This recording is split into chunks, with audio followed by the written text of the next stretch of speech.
Sanibonani khala maphupho makuthi umusha la ekhaya sicela nje ukuthi subscribe ukuze ke njalo masifaka la ku YouTube channel yethu ungaphuthelwa noma ngabe nini uma ukuthi ke le video uyibuka ku TikTok besicela ukuthi uphuthume bakithi usearch lapha ku TikTok ufike usifollow ngijwayele kuba live nje uzobona wonke ama video amaningi kodwa ama video amaningi agcwele la ku YouTube so kwakho ukuthi subscribe and turn on a notification bell ukuze njalo uma ngifaka ama video izothi nqinqi efonini yakho ukuze ubone ukuthi la sikhuluma ngani ngoba wonke ama comment enwabuzayo ngizolokhu nje ngenza ama video ngafaka uma ke nawe ubuzile ungakayiboni impendulo yakho scrolla semaningi ama video engiwenzile uzofika ke lapho ubone mhlawumbe impendulo yakho noma mhlawumbe uphuphe ungeza nawe uzoscrolla uzocinga impendulo ake ngiqhubeke ngichaze amaphupho enwabuze kuma comment section.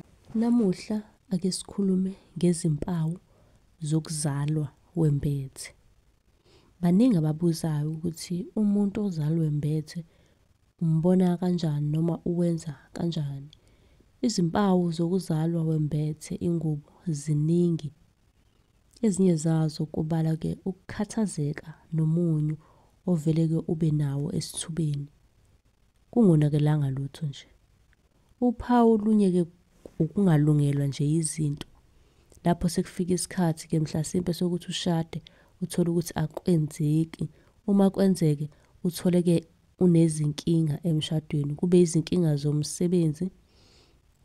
Mhlasimpe uthole ukuthi umsebenzi awutholi noma uyawuthola kodwa uma utholile kube nezinkinga. Kanti iziningi ke izimpawu zokuthi ke umuzalo wembethe ubonakala kanjani zicishe zifane futhi nezimpawu zakhona.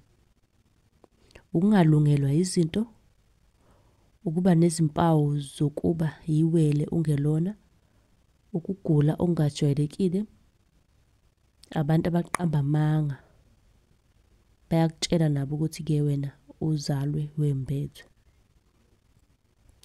Uma ukuthi nawe nombuzo ngicela uphuthume ke ku YouTube ufike usubscribe ubuze ku comment ngizobe sengikwenzela eyakho ivideo.